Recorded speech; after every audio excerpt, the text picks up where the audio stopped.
नमस्कार मित्रांनो, मी ओमप्रकाश उडान वास्तव न्यूजच्या रोखोक या सत्रामध्ये आपल्या सर्वांचं हार्दिक स्वागत करत आहे।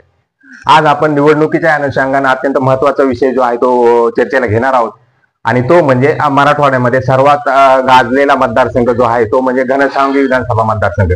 या मतदारसंघामध्ये सध्याची काय पोझिशन आहे, काय स्थिती आहे, सध्या काय चालू आहे, या सगळ्या गोष्टींवर आपण थोडीफार समीक्षा करणार आहोत। या घनसावंगी विधानसभा मतदारसंघामध्ये गेल्या 25 वर्षापासून एकच पंक्ती आपल्याला गुळगुळीत होताना दिसून येते। ती कोणती? तर यावेळेस पलटी आहेच हा जो शब्द आहे हा गेल्या 20 वर्षापासून आपण ऐकून तो शब्द फार गुळगुळीत झालाय असं दिसून येते।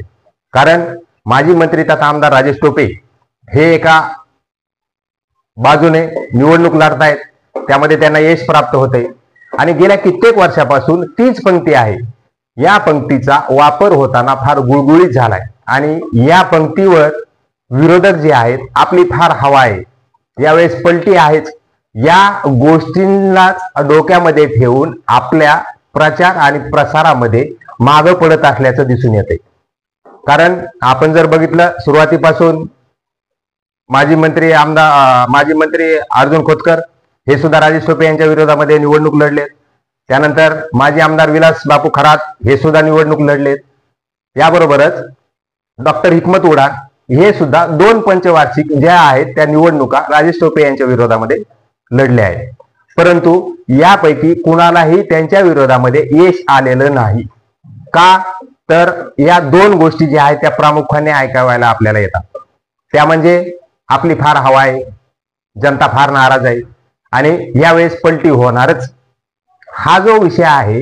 या गोष्टी विरोधकाने डोक्यात ठेवल्यामुळे त्यांच्या प्रचार, सूक्ष्म नियोजन या सगळ्या गोष्टींमध्ये ते मागे पडत असल्याचं दिसून येते। या उलट राजेश टोपे यांची जी आहे मोर्चे बांधणी विधानसभा निवडणुकीच्या अनुषंगाने गेल्या कित्येक महिन्यापासून चालू झाली आहे, कारण त्यांची उमेदवारी निश्चित आहे। तर दुसरीकडे आपण जर बघितलं तर विरोधकांच्या उमेदवारी संदर्भातच सद्यस्थितीत प्रश्नचिन्ह उभं राहते। कारण गटाटाचं राजकारण जे आहे ते महाराष्ट्रामध्ये चालू झाले। आपण जर बघितलं एकीकडे उद्धव ठाकरे, शरद पवार, काँग्रेस यांचा एक गट झालाय, दुसरीकडे एकनाथ शिंदे यांचा एक गट झालाय, तिसरीकडे भाजपाचा एक गट झालाय, आणखीन जर बघितलं आपण तर अजित पवार यांचा एक गट झालाय आणि अजित पवार, एकनाथ शिंदे आणि भाजप या तिघांनी मिळून सरकार स्थापन केलेलं आहे। म्हणून तिघांना विचार करून या मतदारसंघामध्ये उमेदवारी द्यावी लागणार आहे। आपण जर बघितलं तर हिकमत उडान उद्धव बाळासाहेब ठाकरे शिवसेनेचे उमेदवार होते, 2 पंचवार्षिक त्यांनीही लढल्यात, परंतु आता या सगळ्या गोष्टीवर विरोधकांचा उमेदवार कोण याबद्दलच प्रश्नचिन्ह उभं राहते। आणि आता काही दिवसावरच विधानसभा निवडणुकीचं बिगुल वाजल, आचारसंहिता काही दिवसामध्ये जाहीर होईल। मग तुम्ही प्रचार प्रसार कधी करणार, सूक्ष्म नियोजन कधी करणार, या सगळ्या गोष्टी आहेत। तर दुसरीकडे राजेश टोपे यांनी गेल्या कित्येक महिन्यापासून आपली बांधणी चालू केली। वेगवेगळे कार्यक्रम, विविध ठिकाणी भेटी, वेगवेगळे मेळावे हे सगळं आयोजन करून त्यांची बांधणी चालू आहे, कारण त्यांची उमेदवारी निश्चित आहे आणि विरोधकाची अद्यापर्यंत उमेदवारीच निश्चित नाही। मग हा घनसावंगी मतदारसंघ कुठल्या पक्षाच्या उमेदवाराला सुटेल हाच पहिला प्रश्न आहे। त्यामध्ये भाजपाचे सतीश घाटगे गेल्या कित्येक वर्षापासून प्रयत्न करतायत, विविध कामं करतायत आणि ते सुद्धा इच्छुक आहेत निवडणूक लढायला। त्याबरोबरच आपण जर बघितलं तर हिकमत उडान यांनी 2 निवडणुका लढलेल्या आहेत आणि तिसऱ्या निवडणुकीसाठी सुद्धा ते सज्ज झाले आहेत। त्यांनाही उमेदवारीची आस जी आहे ती लागलेली आहे। तसेच माजी आयुक्त जे आहेत मधुकरराजे आर्दड हे सुद्धा या निवडणूक लढण्यासाठी सज्ज आहेत आणि इच्छुक सुद्धा आहेत। मग चौथीकडे आपण जर बघितलं तर अजित पवार गटांचे काही असतील, त्यांना सुद्धा निवडणूक लढावं असं वाटतंय। मग या सगळ्या गोष्टींमध्ये विरोधकाचा अद्यापर्यंत उमेदवारच निश्चित नाहीये, म्हणून ह्या सगळ्या गोष्टी प्रश्नार्थक चिन्हामध्ये आहेत। तर दुसरीकडे आपण जर बघितलं तर राजेश टोपे यांचं सूक्ष्म पद्धतीचं नियोजन, आयोजन या सगळ्या गोष्टींचाच फायदा त्यांना होतोय असं तरी मला वाटतं। कारण विरोधक हे या ज्या पंक्ती आहेत गुळगुळीत झालेल्या, यावेळेस पलटी आहेत, यावेळेस जनता फारच नाराज आहे, या गोष्टीलाच भाळत जाऊन ते त्यांच्या नियोजन आयोजनामध्ये कमी पडतायत असं तरी मला या सगळ्या गोष्टीमधून दिसून येते। कारण राजेश टोपे यांचं नियोजन आयोजन शेवटच्या क्षणापर्यंत सूक्ष्म पद्धतीने असतं आणि ते करणंही गरजेचं आहे। तुम्ही मैदानात उतरत आहात तर तुम्ही प्रत्येक गोष्टीचा विचार विनिमय करूनच पाऊल टाकलं पाहिजे. नुसता चर्चा, उहापोह, गुळगुळीत झालेल्या पंक्ती, आपल्याला आता प्रचाराची गरज नाही, लोकांमध्ये फारच नाराजी आहे, असं म्हणून तुम्ही ढिल्ल पडता कामा नये. आणि हेच होताना या आधीच्या निवडणुकामध्ये दिसून आले. कारण आपली फार हवा आहे, आपल्याला काही गरज नाही, लोकांमध्ये फार नाराजी आहे, हा सगळा भूलभुलाया. आणि यामध्ये राजेश टोपे यांनी आपला गड जो आहे तो बाधित राखलाय. कारण सूक्ष्म पद्धतीचं आयोजन नियोजन याचंच फळ त्यांना मिळतंय असं तरी मला दिसून येते. त्या तुलनेत विरोधकांचं तेवढ्या बाबतीत नियोजन आयोजन या सगळ्या गोष्टी होताना दिसत नाहीये. हा, हवा आहे, चर्चा आहे, या सगळ्या गोष्टी ऐकायला येतात, फार लोक नाराज आहेत, या सगळ्या गोष्टी ऐकायला येतात, परंतु तशा पद्धतीचं नियोजन आयोजन होत नाही. आणि म्हणूनच विरोधकांना आपला पराभव स्वतःच पत्करावा लागतो की काय, असा सुद्धा प्रश्नचिन्ह उपस्थित होत आहे.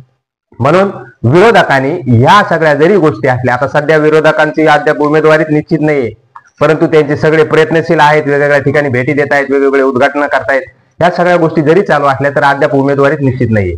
मग हा घनसावंगी मतदारसंघ भाजपाला सुटणार का उद्धव ठाकरे गटाला सुटणार का, अजित पवार गटाला सुटणार का, शिंदे सरकार गटाला सुटणार, हा सुद्धा एक प्रश्न आहे. म्हणून सद्यस्थितीत घनसावंगी मतदारसंघामध्ये गेल्या 20 वर्षापासून एकच शब्द, एकच पंक्ती जी गुळगुळीत झाली आहे, ह्यावेळेस पलटी आहेच, ह्यावेळेस पलटी आहेच. म्हणजे ते म्हणजे राजेश टोपेंच्या विरोधात बोललेलं वक्तव्य आहे. कारण गेल्या कित्येक वर्षापासून त्यांनी आपला गड जो आहे तो अबाधित राखलाय, परंतु 20 वर्षापासून आपण हीच पंक्ती ऐकतोय, ह्याच गोष्टी ऐकतोय. मग कुठं गेली पलटी, कुठं गेला लोकांची नाराजी, या सगळ्या गोष्टी ज्या आहेत ह्या विरोधकांना लक्षात घेणं गरजेचं आहे. आणि तशा पद्धतीने आपलं नियोजन आयोजन करणं सुद्धा गरजेचं आहे. या आता घनसावंगी विधानसभा मतदारसंघाचा आपण जर अभ्यास केला तर या गटातटाच्या राजकारणामध्ये काय होईल, कोणाला उमेदवारी मिळेल, कोणता उमेदवार निवडून येईल, कोण किती मतांना येईल, याबाबत सगळ्या गोष्टीबाबत प्रश्नचिन्ह उभं राहते.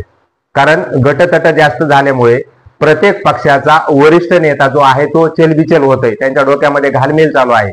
काय करणार, कुठल्या पक्षाला उमेदवारी देणार, एकाला दिली तर दुसरा नाराज होणार, या सगळ्या गोष्टी आहेत. परंतु याबाबत राजेश टोपे जे आहेत ते निश्चिंत आहेत, कारण त्यांची उमेदवारी निश्चितच आहे आणि म्हणून त्यांनी तशी बांधणीही चालू केलेली आहे. परंतु दुसरीकडे याच आपण जर विरोधकांचं जर गोष्ट बघितली तर त्यांना अद्यापपर्यंत उमेदवारीच निश्चित नाही. मग तुमची उमेदवारी निश्चित कधी होणार, कुठल्या पक्षाकडून होणार, का तुम्ही दुसऱ्या एखाद्या पक्षामध्ये प्रवेश करणार, का तुम्ही अपक्ष उभा राहणार, या सगळ्या गोष्टीचे प्रश्न अनुत्तीर्ण आहेत. आणि तुम्हाला प्रचार प्रसार सूक्ष्म नियोजन करायला किती दिवस मिळणार, तुमच्याकडे तेवढे हँड्स आहेत का, तेवढे कार्यकर्ते सांभाळून ठेवलेले आहेत का, हाही मोठा प्रश्न आहे. मग या सगळ्या गोष्टी होण्याआधीच तुम्ही इच्छुक आहेत, पण नियोजन आयोजन तुम्ही कधी करणार आणि निवडणुका तोंडावर तुम्ही काय काय करणार, हा सुद्धा एक मोठा प्रश्न आहे. म्हणून मला या निमित्तानं असं समोर यावं वाटलं की गेल्या कित्येक वर्षापासून ही जी पंक्ती आहे, हा गुळगुळीत झालेला शब्द आहे, यावेळेस पलटी आहेच, या शब्दावर थोडीशी समीक्षा करावी वाटली. आणि गेल्या 20 वर्षापासून हेच आपण ऐकत आलो आहोत, परंतु पलटी काही होईना आणि विरोधक काही थांबेना असं दिसून यावं लागले. कारण विरोधकानं तशा पद्धतीनं सूक्ष्म नियोजन आयोजन या सगळ्या गोष्टी ज्या आहेत त्या करणं गरजेचं आहे. आणि तरच तुम्ही प्रतिस्पर्धी उमेदवारांना आव्हान देऊ शकता. कारण नुसतं हवा आहे, नुसती चर्चा आहे, या गोष्टीला कुठलाही अर्थ नाही. म्हणून तुम्ही तुमच्या मतदारसंघामध्ये सूक्ष्म पद्धतीचं आयोजन नियोजन करणं गरजेचं आहे. आणि तेही शेवटपर्यंत. ना हवा आहे, ना पलटी आहे, ना जनता फार नाराज आहे, या गोष्टीवर तुम्ही विश्वास ठेवू नये असा माझा विरोधकांना सल्ला आहे. तुम्ही सूक्ष्म पद्धतीचं नियोजन आयोजन करा आणि आव्हान द्या. कारण गेल्या कित्येक वर्षापासून राजेश टोपे यांचं सूक्ष्म पद्धतीचं नियोजन आयोजन या सगळ्या गोष्टीमुळे त्यांना त्यांचं मेहनतीचं फळ मिळतंय असं दिसून येते. कारण या उलट विरोधक यामध्ये कमी पडतायत की काय असा सुद्धा प्रश्न उपस्थित होतोय. चला तर मित्रांनो, वास्तवनीच्या रोखोक या सदरामध्ये आपण येथे थांबूया. परंतु आपल्याला हा व्हिडिओ नक्कीच आवडला असेल तर चॅनलला सबस्क्राईब करा, शेअर करायला विसरू नका, लाईक करा.